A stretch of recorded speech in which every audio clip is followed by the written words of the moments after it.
Tidak! Mengapa jadi begini? Tolong aku, Ibu! Tolong aku, adik! Tolong! Tidak! Sakit!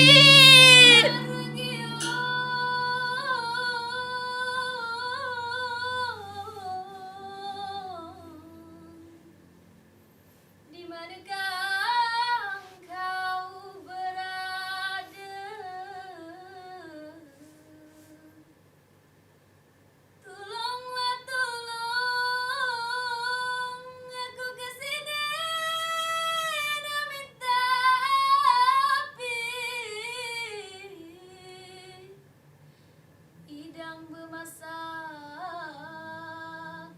juk tengeri kini. Idang bemasak juk tengeri kini. Aku akan menceritakan kepada kalian apa yang pernah menimpa seorang perempuan paruh baya. Cerita ini diambil dari dongeng rakyat Belitung. Cerita ini menceritakan seorang janda beranak 3.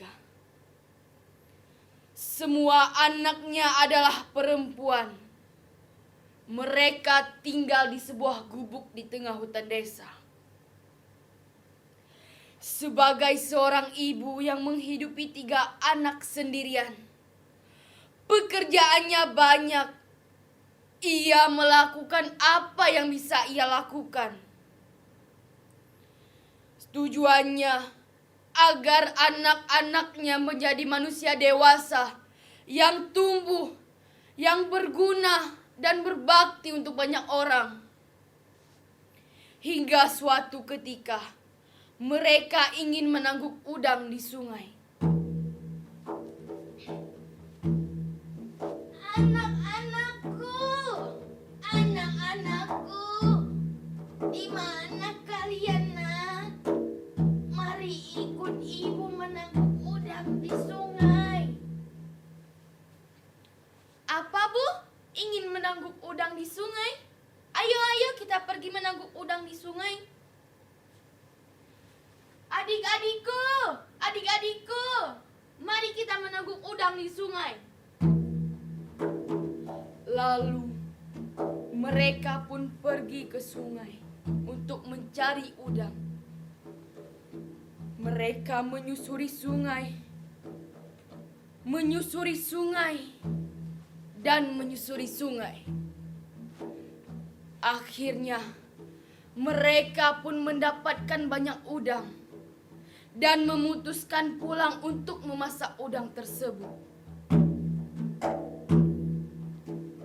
Anak-anakku, wahai anak-anakku, mari persiapkan perlengkapan masak kita. Wahai adik-adikku, cepat siapkan semuanya. Mulai dari tungku, kayu bakar, hingga peralatan masak. Aku melihat hanya si bungsu yang mengiyakan perkataan kakaknya. Si bungsu selalu mengalah. Karena apa yang dilakukannya selalu tidak ada yang mau melakukannya. Hingga akhirnya mereka terdiam. Tiba-tiba api di rumah mereka telah padam. Dan mereka pun kebingungan untuk mencari api kemana. Ibu! Apinya sudah padam. Kita tidak memiliki api untuk memasak. Begitulah kehebohan hari itu. Sang ibu berpikir keras bagaimana akan mendapatkan api dan menemukan api. Hingga akhirnya ibunya pun teringat bahwa Satu-satunya yang memiliki api hanyalah ular Renggiong.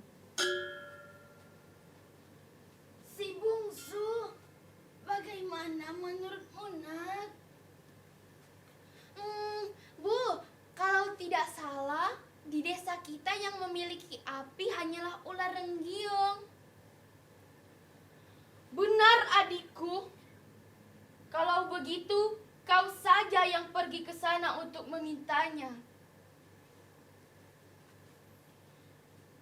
Wahai anakku yang sulung, bukankah kau yang seharusnya meminta api ke sana sebagai yang tertua? Ia melihat anaknya yang sulung berjalan meninggalkan rumah dengan bermuka masam. Ia pun meninggalkan rumah dan pergi ke tempat ular Renggiong. Ular Renggiong! Hei ular Renggiong! Cepat beri aku api. Kalau tidak kau beri api, busuk udangku dalam tangguk ular.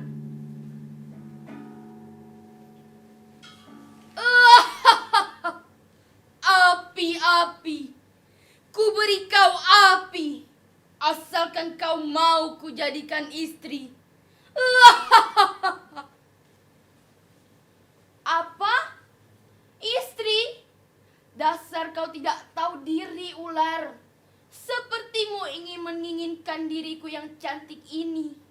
Sedangkan pemuda-pemuda di sana tidak ada yang berani melamarku. Biarlah aku pulang tidak membawa api sedikit pun. Anaknya yang sulung pulang ke rumah tanpa membawa api sedikit pun. Akhirnya, kembali pula anaknya yang tengah ingin meminta api. Apakah kalian tahu apa yang terjadi? Anaknya yang tengah menjawab seperti yang dijawab kakaknya. Kalian pasti sudah menduga apa yang akhirnya terjadi. Ya, benar.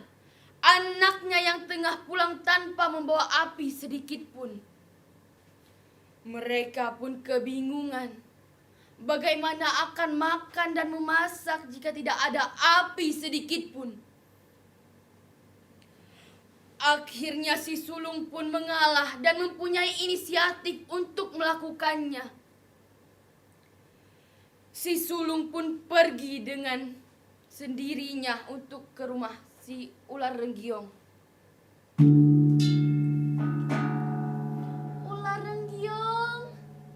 Renggiong, beri aku api. Kalau kau tidak beri api, busuk udangku dalam tangguk ular.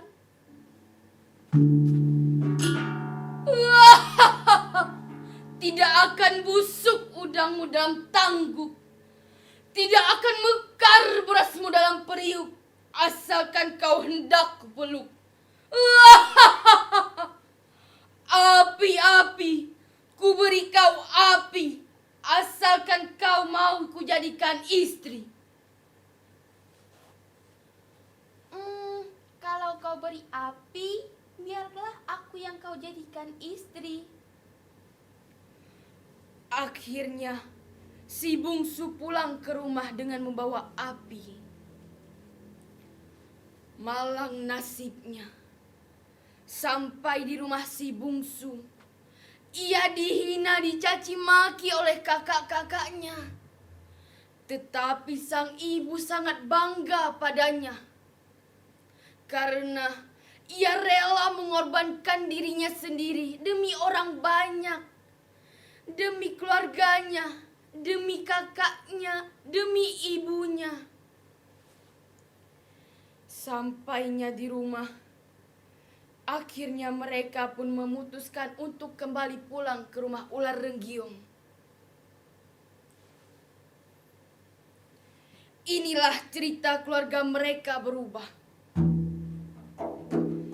Untung tak dapat diraih, malang tak dapat dapat ditolak. Ternyata ular Renggiong adalah seorang pangeran yang tampan.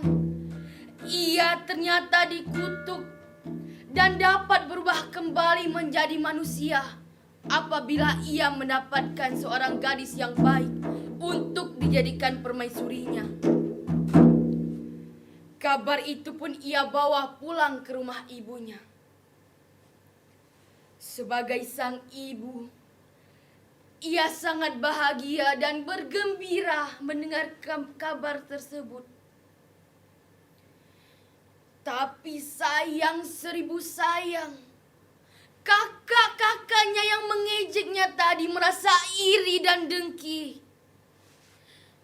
Sebagai ibu, ia sangat sedih karena kakak-kakaknya tidak dapat kebahagiaan itu. Akhirnya, kakak-kakaknya pun pergi ke hutan mencari ular-ular yang lain untuk dijadikan suaminya. Tapi kebaikan akan dibalas kebaikan. Begitu juga hal buruk akan dibalas dengan yang buruk. Ular-ular yang mereka bawa mematuknya di depan mata ibunya. Ular-ular itu membuat harus mereka mati di depan ibunya.